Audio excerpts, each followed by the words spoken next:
Recording in progress.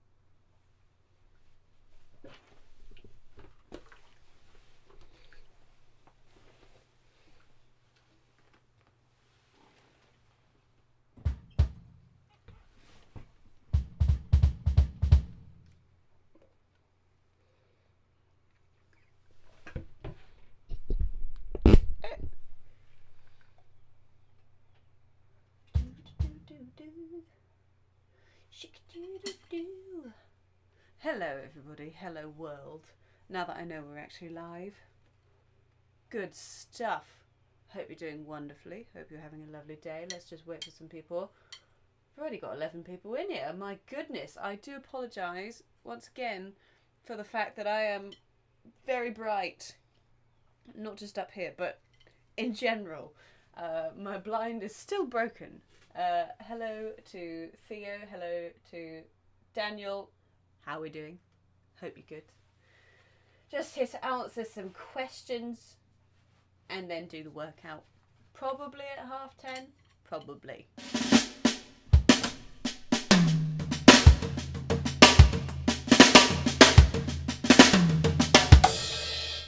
Hello to Colin. Hello to Zonfi.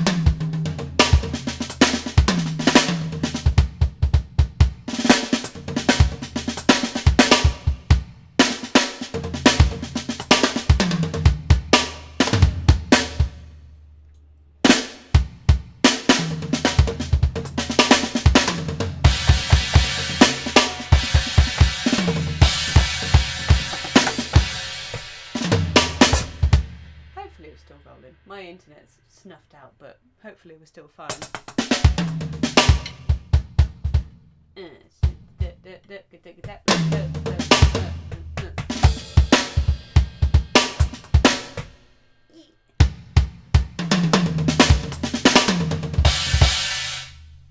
Oh, I'm still warming up. I literally have just sat down. But I think I'll start doing a thing where I do a lot of editing. I sit for hours and hours at a time. I reckon I'm going to start doing, 25 minutes of work and then the 5-minute break thing. Come on. It's crashed, lads. Sad. Let's try that again. If it wants to load, which apparently it doesn't. Which could lead for an interesting life. Who knows? Hopefully the internet hasn't stopped. Otherwise I'll be really sad. Let me just check something on my computer. How do I want to do this? Does it mean just the Zoom is recording? No, we're good. Okay, we're back.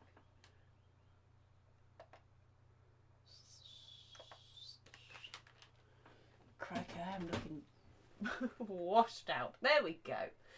Alright. We've got hello from a lot of people from Tennessee, from England, from Georgia, Atlanta, Georgia, New York. Daniel, I'm guessing you're using ProMark 6. I don't actually specifically have a preference. These were just a birthday present from the lovely Alona Puente. How long have you been playing? This is Zach. How long have you been playing? I'm practicing drums. I think I can't put a specific date on it, but I reckon it's about 6, maybe, when I got a little toy drum kit from my grandparents, and then I started lessons when I was about 9, and I'm now 25. So you do the maths. My practice has lessened in recent years.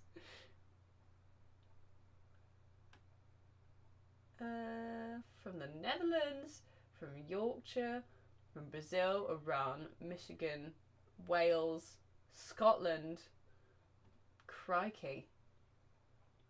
I love the little Gareth, I love the little emoji. I love it. I play guitar like a drummer. Well, I play piano like a drummer. Definitely. Almost certainly.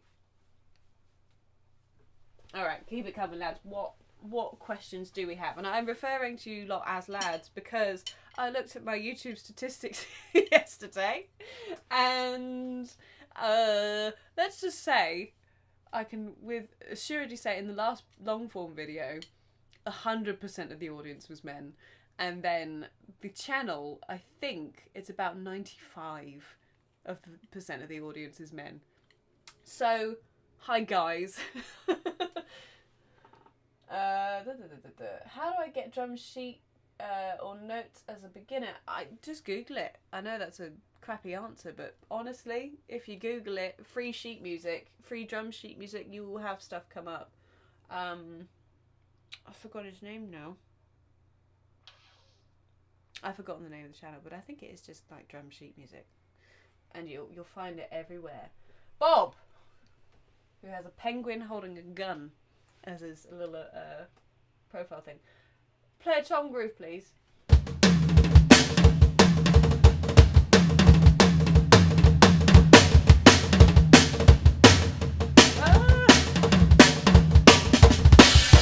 Oh, stop the press. We've got Hilzaboo. I'm a girl. Thank God. Tell everyone that you know that's a woman to please watch this channel. We need to up the stats here. We need some estrogen in the room. What piece of advice would you give yourself when you started playing drums?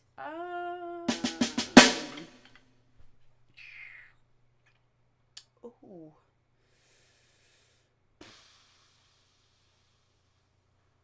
I'd help myself work on my left hand sooner, I reckon.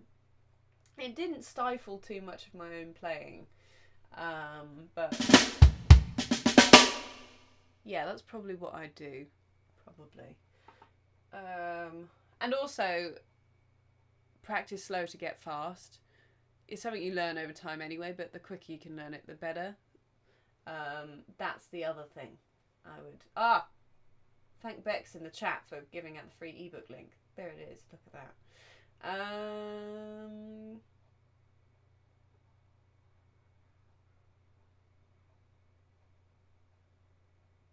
How do you count time and sing? It's literally impossible. Honestly, I'm not sure how it happened. There was one specific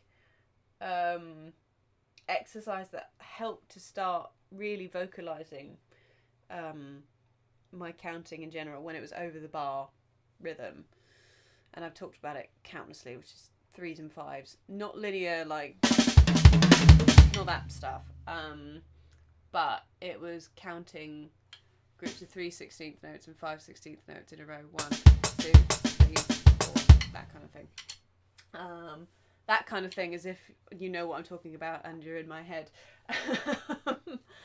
But when it comes to singing, I don't actually know. I think it came from just playing and having a ground foundational level of playing ability after years of playing. I only started singing and playing when I was about 14, 15. And I didn't do a lot of it because it took me so long to get comfortable and confident in my voice.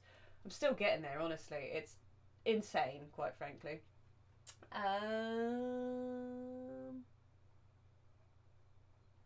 What's your opinion on Ian Paice? Funny you should ask me that, because I was quite literally just watching a Deep Purple video. I like Deep Purple quite a lot. Funny story, actually. Apparently... So, backtrack. When I was younger, before I had a drum kit, my parents, when I was about 7, bought me a snare drum. I think I was 7. And we had a drum shop nearish to us called Drumright. It was great, but it was too small and it just wasn't viable as a business. Anyway, so it shut down. But when they went to go and buy this snare drum, lo and behold, and this is a tiny drum shop in the middle of nowhere, they walk in and Ian Paice is there. I wasn't there. I wouldn't have known who he was. I didn't have a bloody clue. But yeah, I take that as a blessing for my drumming career, that Ian Paice was in the same room when my parents bought me a snare drum.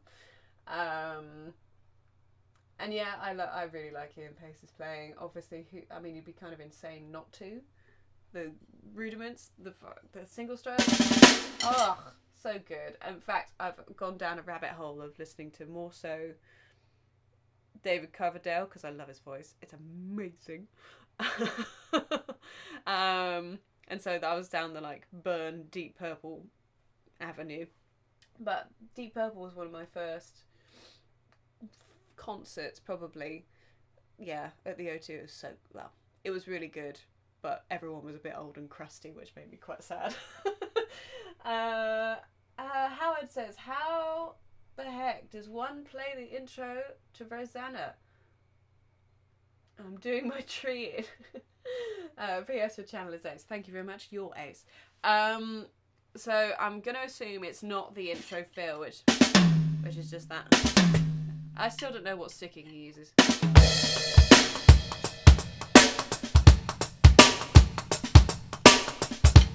Misconception with the intro of Rosanna is that it's the full groove, you know, with all the ghost notes in the middle.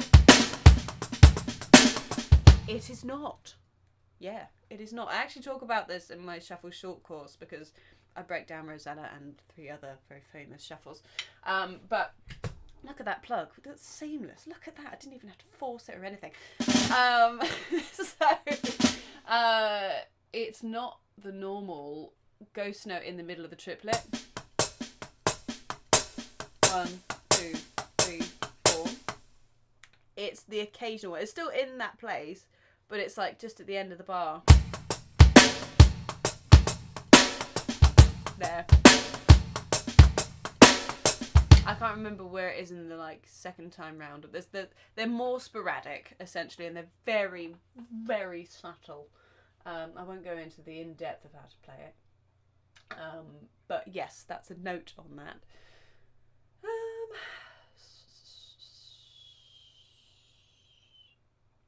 What does swing mean in jazz? Well, swing, not just in jazz, swing in general, is... How do I get into this without it being a bit dry? The way you can think about it is 2 ways. So the less technical way is if you got, let's say, an 8th note swing, 1 and 2 and 3 and 4 and. That's straight, because all the notes are really even.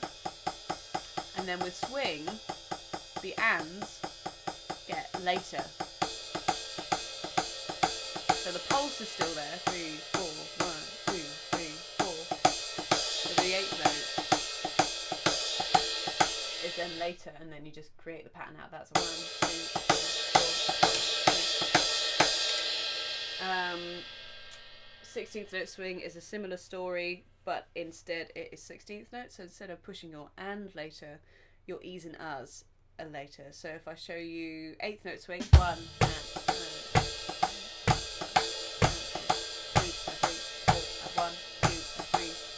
classic 8th note swing. 16th note swing. You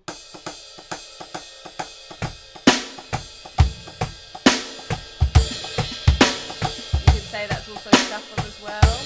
It depends on how you play it. Either way, they're technically swung, I guess. That kind of thing. A good example of 16th note swing would be Superstition. If that was straight, it'd sound like this.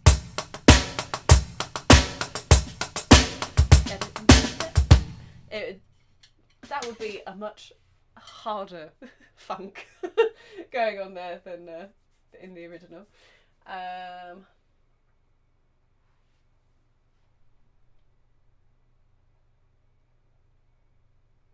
have a look.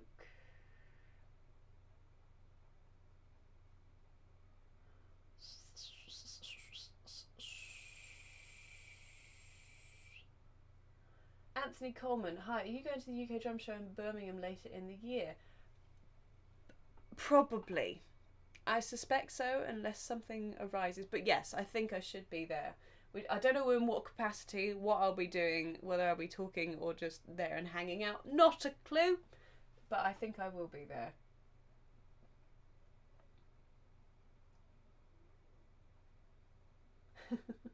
Howard, you bloody cracked it for me.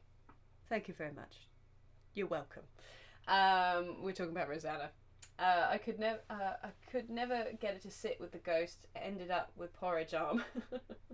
You're the best. So even though in the intro there's only sporadic ghost notes, you've got to have it later down the line.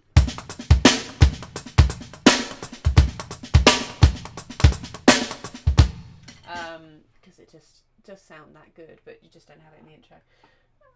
Samantha. Hey, we got a girly. This is good. Hi, I love your channel. I'm new to drumming and your videos are the best. Oh, look at you. Dylan, how to make your left hand more stronger? Well, how to make your left hand more stronger is, first of all, check out the Equalizer, which is my free ebook. The link is, I think, tagged at the top. Also check out Left Hand Bootcamp, because that is literally a course that is designed to fix your left hand. But the very Cliff Notes version is that most people, your left hand is overcompensating because, allow me to finish, because it's not used to engaging fingers to get notes out. It will overgrip. She says that dropping the stick from her left hand. It will grip on too hard. A lot of things I see, well, commonly I see with people, they're too loose in the right hand and then they're too stiff in the left hand because you want to control it more because you haven't got it's not as dexterous. So it's just making sure that you're not gripping too tightly, that the grip is going on between the index finger and the thumb and you're engaging the fingers. That's the big one. Most people don't do that.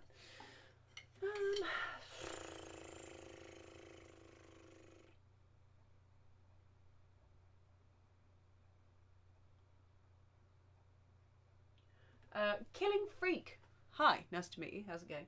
Hope you aren't actually a killing freak. But how often do you use finger techniques? All the time. Constantly. Does that sound dodge? I don't know.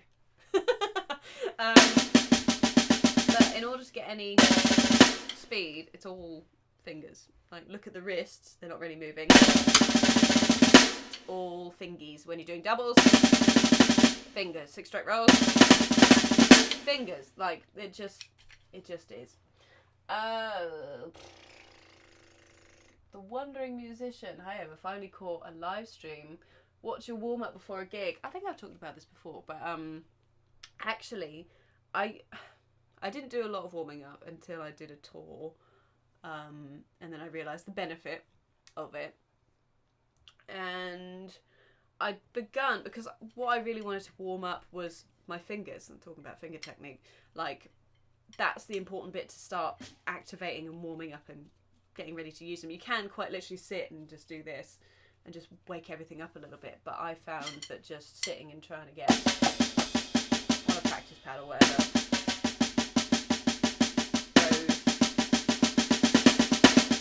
of just straight notes like that. And then I actually started just jamming hand to hand, you know, that kind of thing, as I wanted. And I found that was much better for warming up and just feeling better, because you can really control what you're warming up, so to speak, what kind of techniques you're warming up instead of going through a regimented regime. Also got your improvisational brain going a little bit, and it just felt like it flowed a lot better. What else we got? Ooh, hello.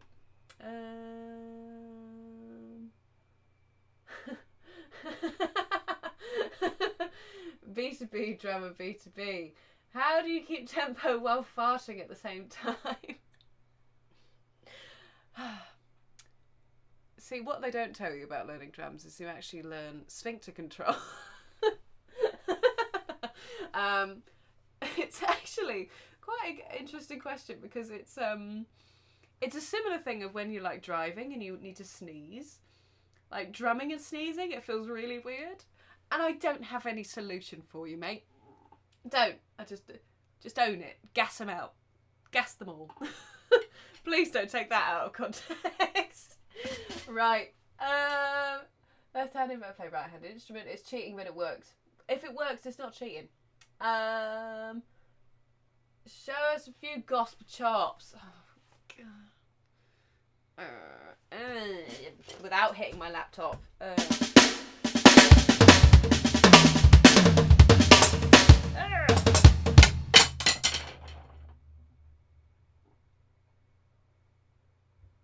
So sad. Let's try that again. What do I want to do? Nah, that's not quick enough for gospel chops. Let's see.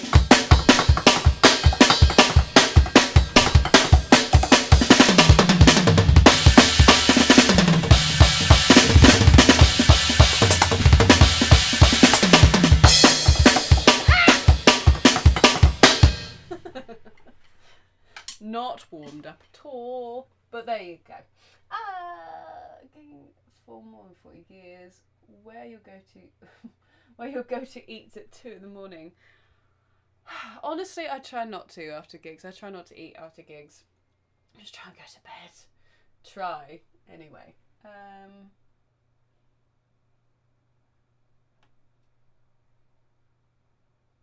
Miko24, hi, I'm a young drummer and I really like your videos. Do you have any tips to increase foot speed? I'd have to move my camera, but check out the video I've done on this channel about foot technique and different things you can do. Especially when you're a bit younger, you have a smaller foot potentially, so that means heel toe might be fun, but I don't recommend it for everything. There's kind of 2 ways you can do it. So you've got, this is the pedal, foot on top. Normally what we want, instead of going like this with the heel down, unless you're really feathering the bass drum and you're a jazzy boy, in which case we want to move about halfway down, lift the foot, lift your heel, keep your toes on the pedal, and have the weight of your leg go through the ball of your foot. So that's your first kind of hit that you want. If you're not doing that, then do that in general. To get 2, you can bring the toes back and bring the rest of the foot up just a smidge, and get a hit with the toes on the way down for that main hit. That's what I do. There are other ways. Some people do like these weird sideways things, stuff like that. I also use heel toe for faster stuff like I just played, so that's 1 note out of the heel and then the next one with kind of toes, so it makes sense, right? It's called heel toe, but you're limited in what you can really do with that. Well, you are and you aren't limited. But hopefully that's the very, very Cliff Notes version. But check out the video I've done on that. Anyway.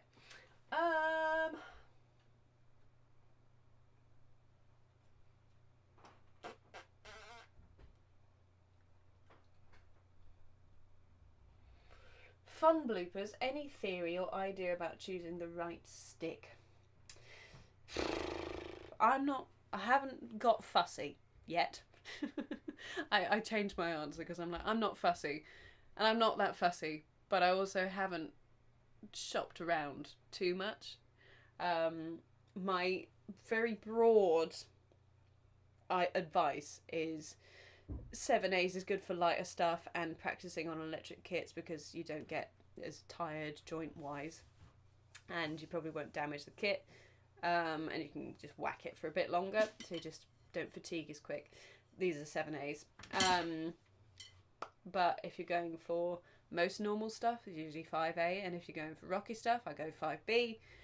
And if you want a wrist workout, go for 2Bs, because why not? They are not practical in any sense of the word, unless you like going through drum heads remarkably quickly. So that's my very short piece on that.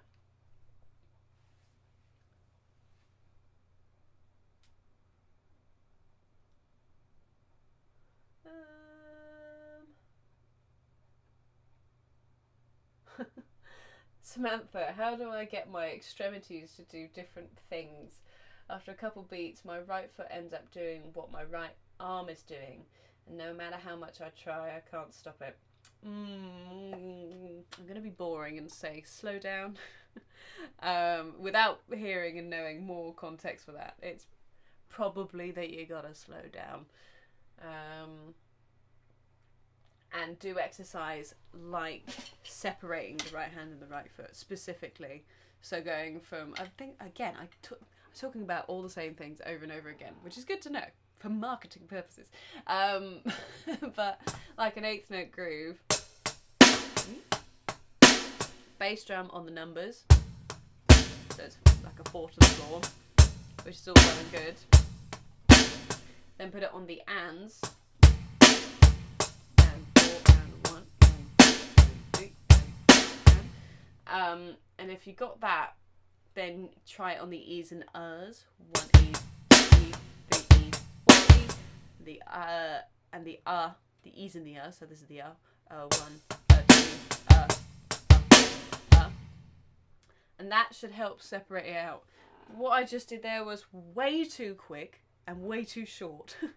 So extend everything I just did by about 10 times, loop it round, get real comfortable with it, break it down to the point where it's so slow that you can't get it wrong and you're counting out loud, and that'll sort you out. And then only bring up the tempo once you've got it down. Don't speed up too quickly.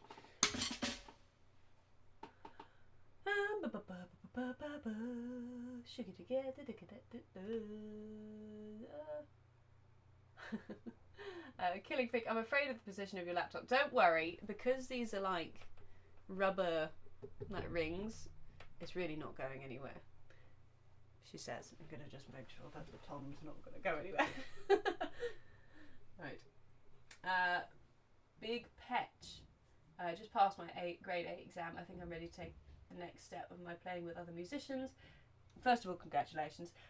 Any advice you could give on how to find band members, and any advice on playing in a band? Thanks. Ooh. This is so dependent on where you are in the world, and if you're in the middle of farmland in Australia, it's going to be limited with people you can play with. But I'd say go to local jam nights or open mics as well, and you'll find musicians there that you can jam with and hopefully build some connections with. Yeah, grade 8 you probably want to be doing that, or go to gigs. See who you meet, you never know. But yeah, don't be afraid of open mics and things like that, because there's going to be such a big range of playing ability, and you would probably be better than most people, so don't let that hold you back. Where are we at?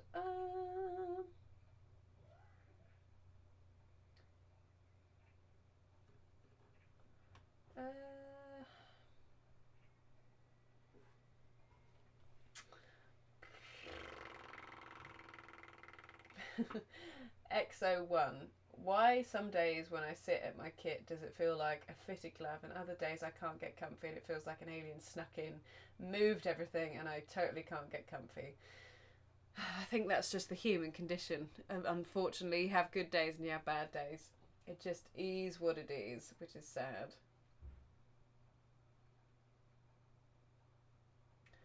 Sid Hamlin, about what you were saying with carpal tunnel and trying to avoid it. I'm not a doctor nor an expert, but as a general rule, it's to do with technique. And I'd consult a doctor if you're getting stuff like that, or I don't know who would have anything to do with that specific kind of injury, but talk to an expert essentially if you're getting that kind of thing. But it's likely that it's a technical issue and it's just been over time you've developed a bad habit. So, or book in a taster session with me and we'll talk about it and we'll see what the sitch is.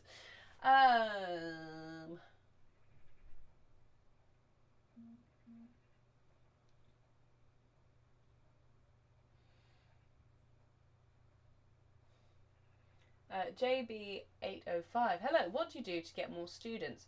The way I've done it, to be able to teach online.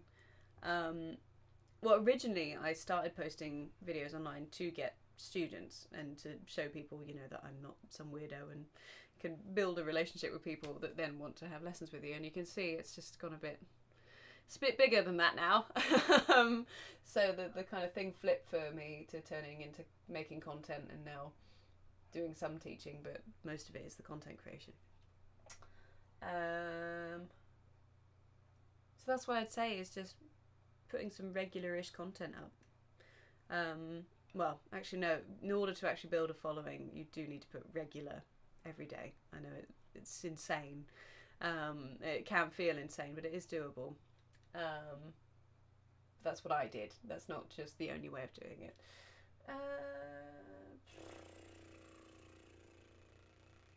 Phil Bradley, do drummers wear headphones to listen to something or to protect your ears?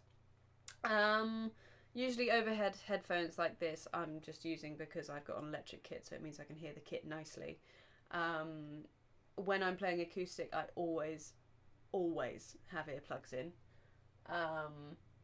because I'm not insane like every other member of the band. Like, seems to me that every other band member of bands I've been in do not wear them.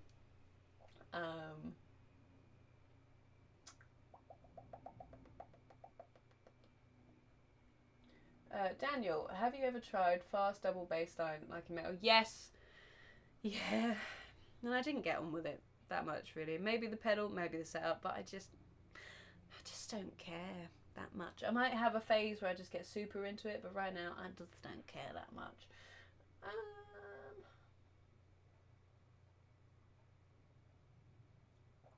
Bold Dizzle. Sorry if this has been asked, but my drum fills always suck. Is there a real good exercise or real good exercises to help with fluidity of a drum fill, like which hand to lead with? I'm going to just answer the which hand to lead with. So, right. If you're right-handed, lead with the right. If you're playing 16th notes, lead with the right. And if you get lost when you're doing that, accent the first of each four. And essentially, all other rhythm fits within the framework of this. So it's that group of 4 16th notes. If you take away, let's say, the third one, you've got d d d. That rhythm still fits within. You're just taking out the third note. Right? The sticking remains the same as if that note is being played, the note we've taken out. So that constant flow of right, left is always going.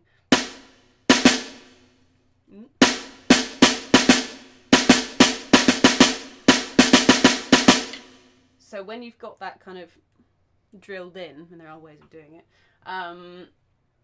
it just means your notes flow a lot better and you know what hand sticking should be. Samantha, I'm thinking of getting an electronic kit, but I'm also poor. What is one that you'd get more bang for your buck? Oh, I don't know. I haven't been in the market for quite some time, especially for like lower beginner kits. But what I would say is, obviously you can see me playing a Roland, and I highly recommend Roland. I've had this for like 10 years and I love it. But look secondhand and look for older models. So maybe like my first drum kit was a Roland TD3, and now that's obviously pretty old now. So you might be able to find those secondhand pretty cheap. That's what I'd say on that.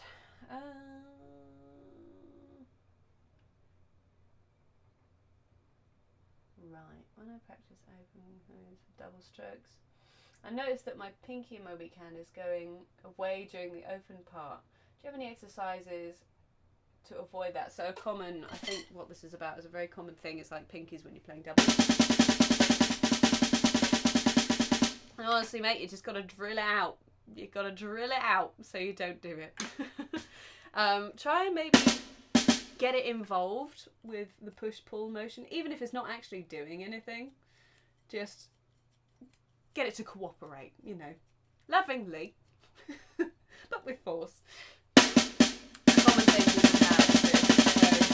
So, and it's not really, it doesn't hurt anyone to have this, but if you go whacking it, you can break your finger. So don't do that. And it looks neater to do that.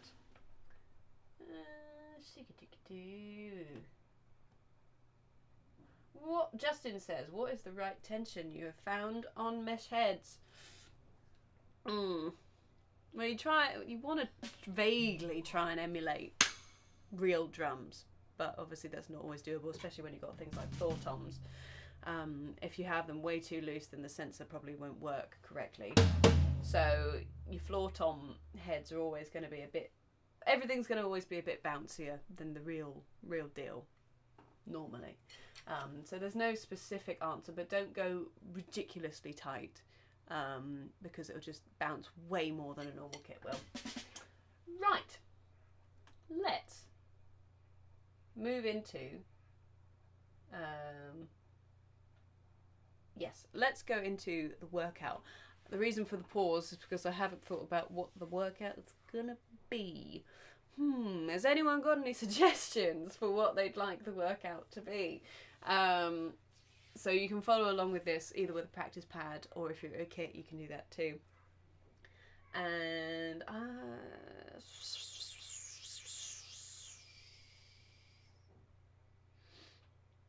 oh, go on then. We'll do that. So bottom triplets, right? I have barked on about them too much, quite frankly, too much. But I love them, and I'm gonna shut that window because I've got a dog barking outside. Oh. But yes, usually I play bottom triplets as right left kick, you know, that kind of thing. Some people play them kick first, but that throws me off because I'm used to leading with the right. And a purist would probably say left right kick. Freddie, Stefan, how do you look so cute? Yeah, honestly, I did wake up like this. I did. But I washed my hair just for you lot. Just for you. It's a rare occasion. So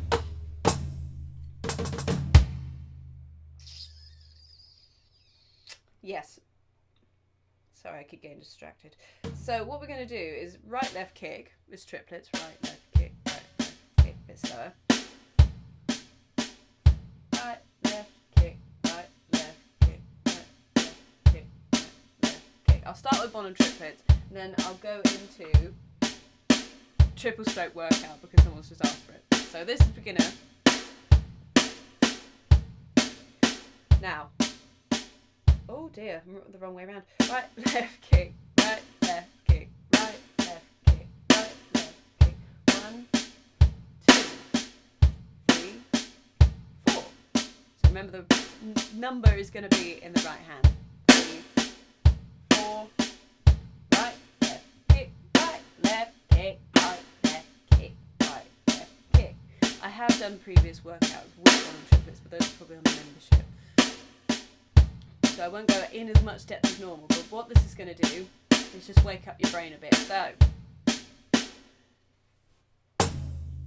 we're going to put this bottom triplet between floor tom and hi hat.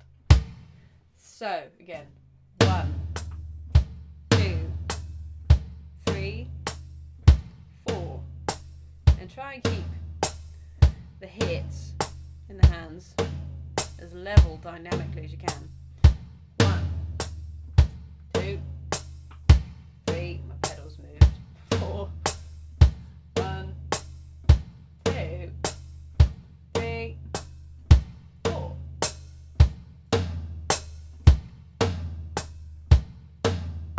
We're about to get confusing in a minute, so stick with me. 1, 2, 3, 4. And if you want context for what this will sound like at high speed, 3. Do it double time, so, or quadruple time. Don't know if that was right or not, but that's just the same figure over and over again. 1, 2, 3, 4. Okay, the fun bit. You're going to start with right left kick, and then you're going to swap hands, but the sticking is going to remain the same. So right left kick, and it's the right hand going over the top of the left. Back over, right, left, kick, hi-hat next, right, left, kick, right, left, kick, right, left, kick, right, left, kick, right, left, kick.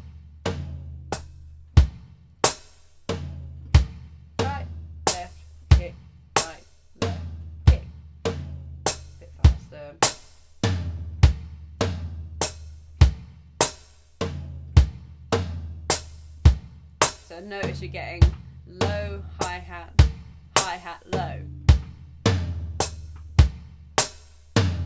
No Windows, I don't want to update. I'm not going to do it. You can't make me.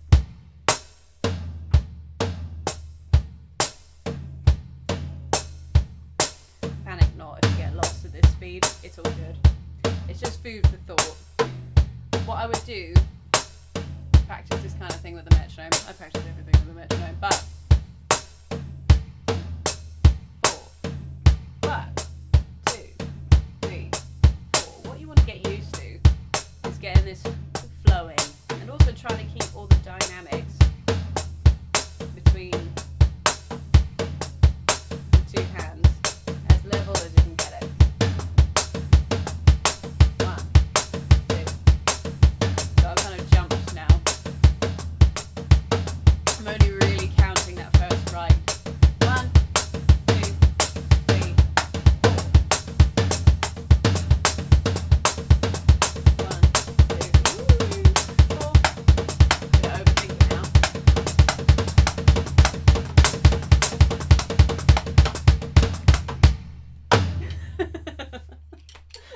Lost my aim. But yes, that's a good, very, very, at slow speeds, simple exercise just to get your brain functioning a little bit. So, moving on to something slightly more difficult. I know if you're a beginner, that's also very difficult. But do it at slow speeds and it will just tie together some neural pathways in your brain. The other thing that I was asked about was triple stroke rolls. Oh, you're going to make me feel like I need to warm up now.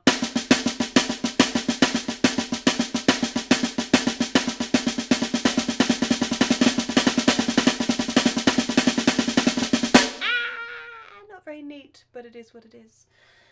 So this is less a question about how do you specifically play 3-stroke rolls, and it's more a question of just single stroke technique, because that's all that's really happening. We're essentially isolating that to one hand, and we just got to control 3 strokes of it. So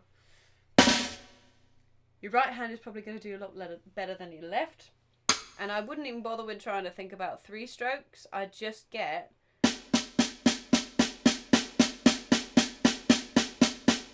that. Wrist isn't moving. Maybe a little bit after a while, but mostly coming from fingers, especially as you speed up. This is just happening kind of by proxy of this. So that is all fingers. And you can turn the stick over and hit your own forearm if you want to activate the right muscle group. That will help you, especially in the left hand. With a metronome, at a speed at which you can hold it, essentially. It should feel pretty relaxed. Once you get to a certain tempo, it starts to feel like a bit of a strain, even if the technique is right, and that's just a case of stamina and muscles develop. I can't really maintain that for a long time, but just about here, we're activating the right muscle group. If we go slower than that, you can still activate the right thing, but it actually takes more effort and control to do it at slower speed. So there's a happy medium. It's about probably there for me. My sleeves don't get in the way.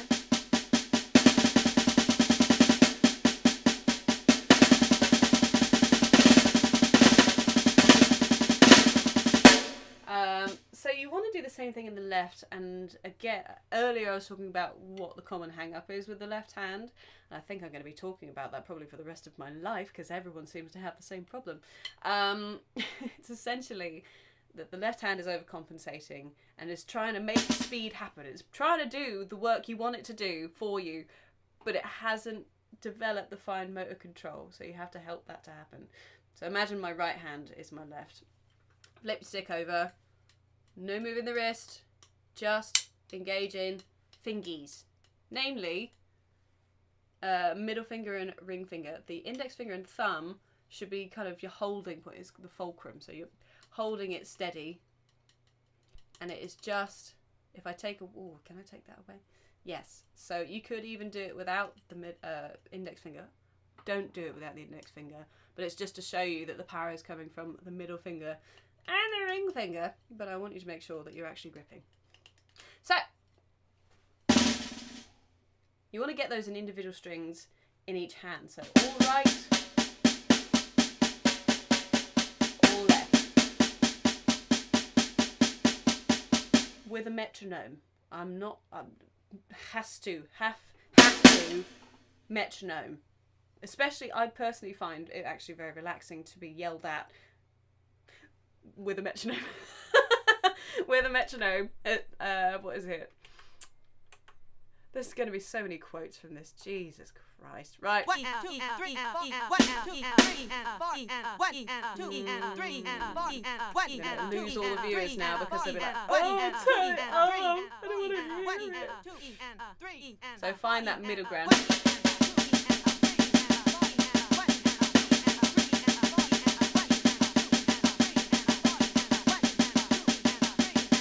That 90.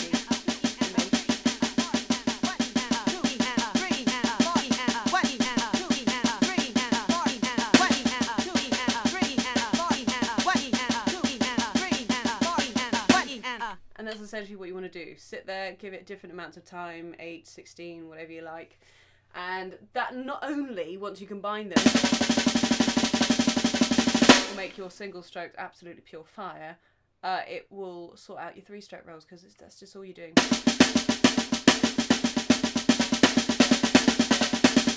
can't get them very far. I don't personally do the process. But there you have it.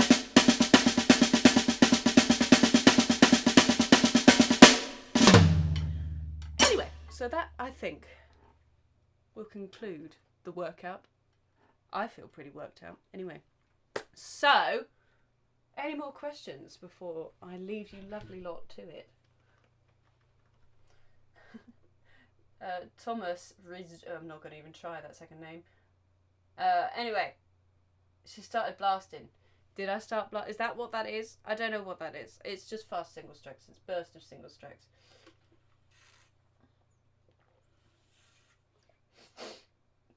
Michael Mikowski, I got there. Mikowski? With all the amount of stuff there is to practice and learn, how do you decide what to concentrate on? This is a good question. Do you follow books, schedule your practice sessions, or do you just practice spontaneously? Spontaneous practice, and I'm going to be a hypocrite here, because that seems to be all I do.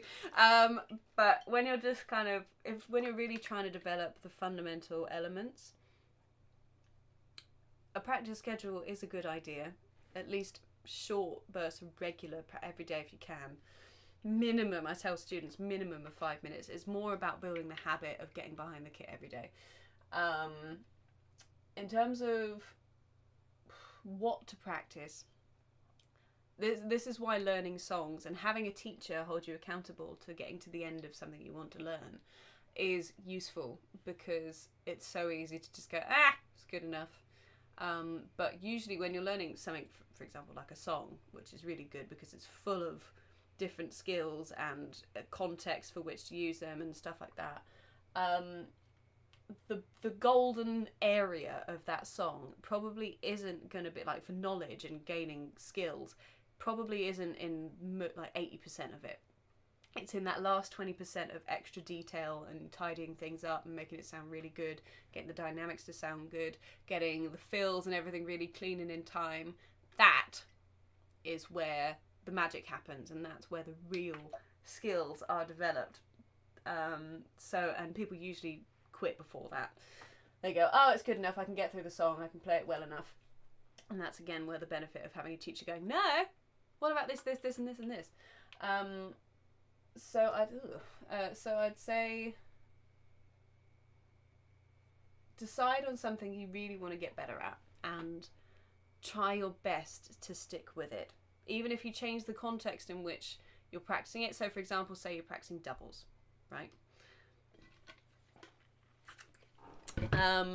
You want to get the technique down, and that is vital, right?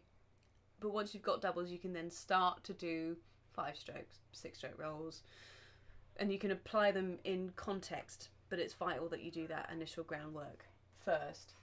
So you can make things you want to get better at more interesting for yourself later down the line, but stick with it is essentially the TDLR of that. Everyone who's asking me questions about double pedal, I cannot answer them, and I am sorry. I don't play double. I don't know what I said. I don't really play double pedal at all.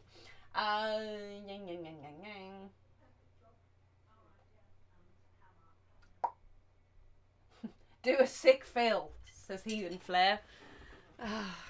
See, the other pressure's on. I'm gonna.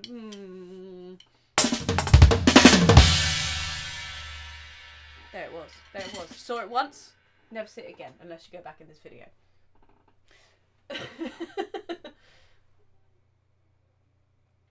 Trent Burra, YouTube Premium is actually really lit.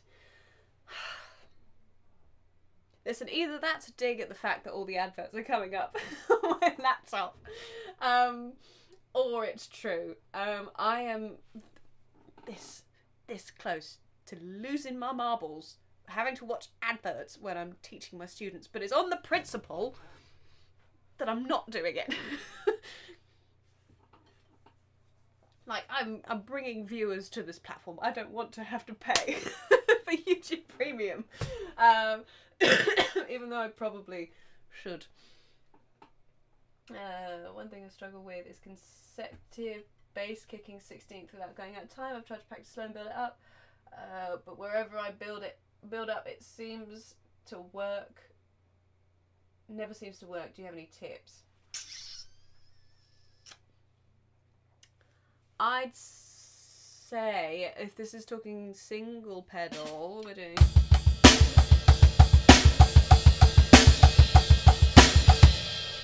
For me, that there isn't particularly sustainable, but it does the job.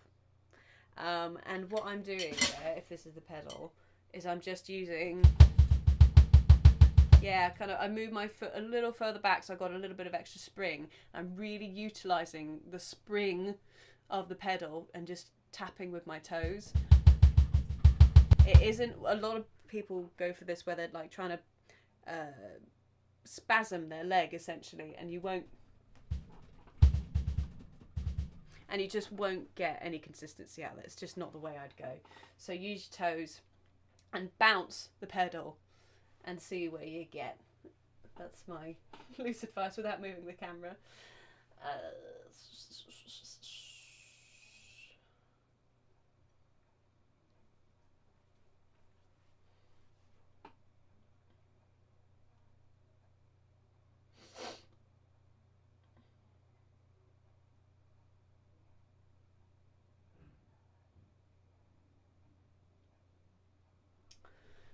Natasha, another girly. How are we doing? I think this will be the last question, I reckon. Can you tell me your process for coming up with improvised fills? I'm going to preface this. So, the word improvised. The sense that someone is improvising, yes, they are making it up on the spot, right? Yes, there's no doubt about it. I hear some rhythm in my head and it comes out my hands, right? But it's also built upon hours and hours of exercises and getting really good with them, and then another exercise and another thing, another rudiment, another this, another that, and combining them together over time so that it gives you the sense that these different skills come together and flow, and that you're just essentially, when you're improvising and coming up with stuff, you're pulling from that pool that you've already got, and that's why we practice and learn all these different exercises and stuff like that. But the main one I'd give you for beginning to improvise, first thing you want to do is have a consistent element. This is basic, like improvising.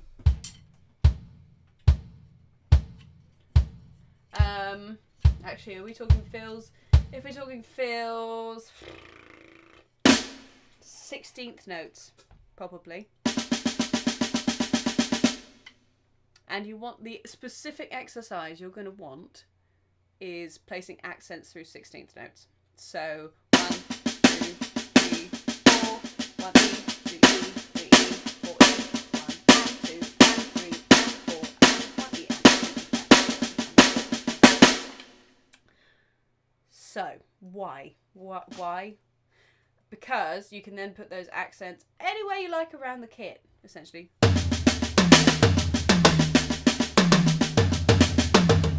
And because you've got that consistent underlying,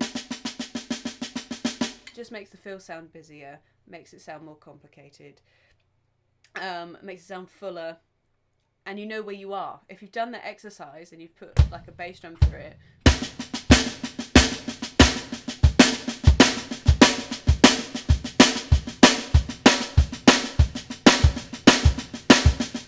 you can start to combine accents however you like.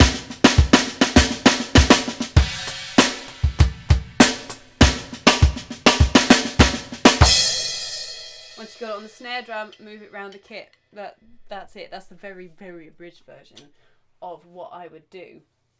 And it serves you very well, because eventually you can actually take out the underlying snare drums.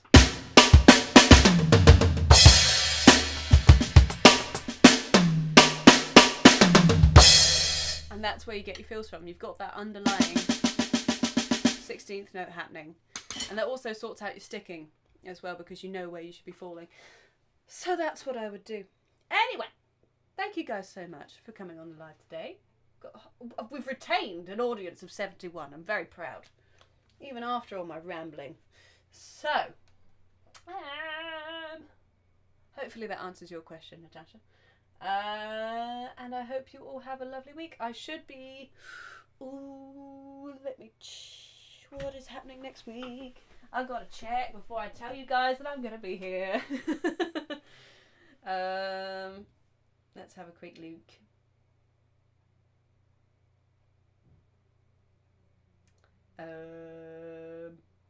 I should be here again at 10 a.m. British summertime. So I will see you guys then. I'm sorry that it is like 3 a.m. For you, Sid, and people all around the world. This is just currently the best time for me to do this. But if it's a weird time for you, then you can watch these back on the channel if you just go to the live streams or lives tab or whatever. You should be able to watch them back. Anyway, hopefully I've answered a bunch of questions, and hopefully you have a delightful day. And I will see you again soon. Big love. Mwah.